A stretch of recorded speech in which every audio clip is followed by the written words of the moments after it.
acara Festival Motor Listrik pagi ini di Slamet Riyadi di Kota Solo. Ini tentu harapannya bisa menjadi awal untuk pengenalan lebih lanjut motor listrik kepada masyarakat.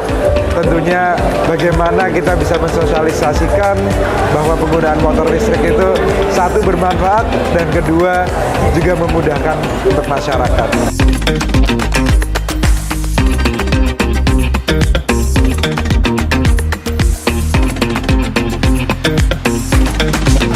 Tentunya kita harapkan ke depan pemakaian kendaraan motor listrik, mobil listrik ini akan semakin banyak ya.